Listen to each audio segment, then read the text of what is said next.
Guys good morning. अहिले चाहिँ हामी शिवरात्रिको सेवामा छौँ। अहिले हाम्रो चरागुडी चाहिँ भाडा कुरा बेच्ने हुँदो रहेछ। कसरी गोटा हो यो? 100 रुपियाँ गोटा छैन। आयो घुङ्गी साँच्चै लाउनुहोस् लुङ्गी भनेको जस्तो देखिँदो रहेछ। टोपी खोल्नु न ल है। धन्यवाद। हामी चाहिँ यहाँ यसरी मन्दिरमा एकदम चिसो रहेछ। बिहान बिहानै नुहाएर आउँदाखेरि देख्न सक्नुहुन्छ एकदमसँग सजावट छ। अहिले चाहिँ मैले हिजो एउटा भिडियो पोस्ट गरेको थिएँ। के भयो भने खोइ नेट स्लो भएर होला सायद चलेन। चिसोले गर्दा अलि मेरो काटेर देखिरहेको छ। हाम्रो मन्दिर चाहिँ यहाँनिर यस्तो दामी छ है गाइज। आज शिवरात्रिको दिन एकदम चिसो भएको छ है। मलाई चाहिँ अहिले नुहाएर आएको त्यही भएर गाइज शिवरात्रि पूजामा चाहिँ हामी चाहिँ यहाँ हाम्रो साथीको टाइम र माथिदेखि आएको रहेछ साथी। यता आउनु न तपाईँ चाहिँ कहाँ हुँदा अगाडि हिँड्नु हो।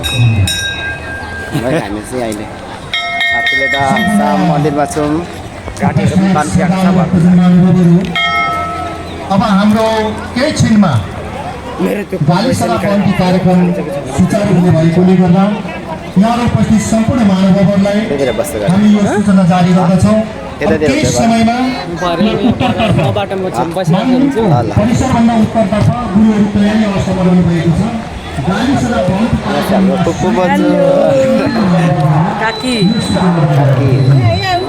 हाम्रो योजनामा बोजू इलामदेखि आउनुभएको।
र शान्तिको प्रतीकलाई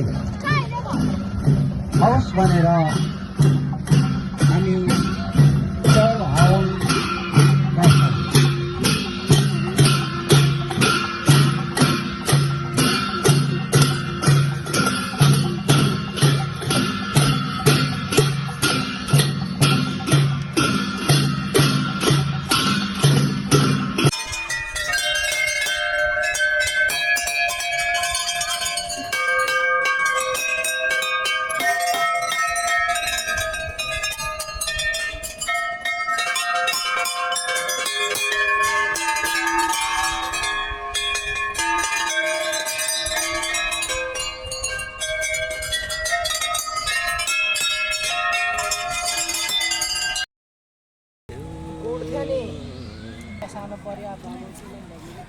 उफ्री देऊ न पड्काउनु